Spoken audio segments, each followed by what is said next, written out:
السلام علیکم، آپ دیکھ رہے ہیں اردو انفارمیشن چینل۔ آج ہم بات کریں گے کرونا وائرس کے بارے میں کہ یہ کیسے پھیلتا ہے، اس کی احتیاطی تدابیر کیا ہیں اور اس کو کیسے روکا جا سکتا ہے۔ یہ سب جاننے سے پہلے اگر آپ نے ہمارا چینل سبسکرائب نہیں کیا تو سبسکرائب کر لیجئے اور بیل آئیکن کے بٹن کو بھی پریس کر دیجئے۔ دوستو، بات یہ ہے کہ کرونا وائرس چین کے شہر ووہان سے شروع ہوا، جو کہ آہستہ آہستہ پھیلتا ہوا دیگر ممالک میں پہنچ گیا، اور خدشات کا اظہار کیا جا رہا ہے کہ یہ وائرس ان ممالک میں پھیل جائے گا جہاں پر کمزور صحت کا نظام ہے۔ کرونا وائرس کسی دوسرے وائرس جیسا نہیں ہے۔ آج سے پہلے جتنے بھی وائرس دریافت کیے گئے ان سے مختلف ہے، اس لیے اس سے بیماری کے آغاز میں پتہ ہی نہیں چلتا کہ آیا مریض کے اندر کیا کیا علامات ہوں گی اور اس سے کس طرح بچا جا سکتا ہے۔ کچھ ماہرین کا کہنا ہے کہ یہ چمگادڑ کا سوپ پینے سے ہوا ہے، کیونکہ چین میں بہت شوق سے چمگادڑ کا سوپ پیا جاتا تھا، جس کی وجہ سے یہ وائرس جانوروں سے انسانوں کے اندر آ گیا ہے۔ اصل میں یہ وائرس جانوروں کے اندر ہوتا ہے اور وہیں سے یہ انسانوں کے اندر منتقل ہوا ہے۔ اور بعض افواہیں یہ بھی گردش کر رہی ہیں کہ چائنا سے اگر کوئی پارسل وغیرہ آئے تو اسے بھی یہ وائرس ہو جائے گا۔ جی نہیں، اس بات میں کوئی صداقت نہیں ہے، کیونکہ یہ کسی چیز پر 24 گھنٹے سے زیادہ نہیں رہ سکتا۔ اگر انسان کے اندر آ جائے تو 14 دن ہی رہ سکتا ہے۔ دوستو، کرونا سے ڈرنے کی ضرورت نہیں ہے اور نہ ہی پریشان ہونے کی۔ کرونا وائرس صرف ابھی تک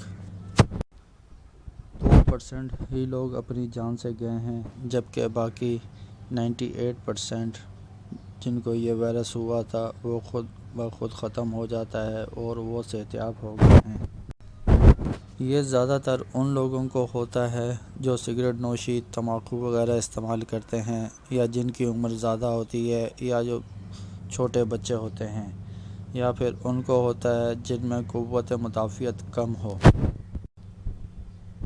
یا وہ افراد جو پہلے کسی سانس کا بیماری کا شکار ہوں، ان کو بھی یہ بیماری بہت جلدی لگ سکتی ہے۔ دوستو، اس وائرس سے بچنے کی چند ایک احتیاطی تدابیر ہیں۔ جب بھی آپ گھر میں داخل ہوں تو اپنا ہاتھ منہ ضرور دھو لیں، کیونکہ یہ وائرس جب ہاتھوں پہ یا منہ وغیرہ پہ ہوتا ہے دھونے سے فوراً مر جاتا ہے۔ اور زیادہ ہجوم والی جگہوں پر نہ جائیں اور ایسے مریض سے بھی ملاقات کے لیے نہ جائیں۔ اگر جانا ضروری ہے تو ماسک یا فاصلہ رکھ کے ملاقات کریں، کیونکہ اس کا سائز تھوڑا سا بڑا ہوتا ہے، اس لیے یہ کسی بھی ماسک کے اندر سے نہیں گزر سکتا۔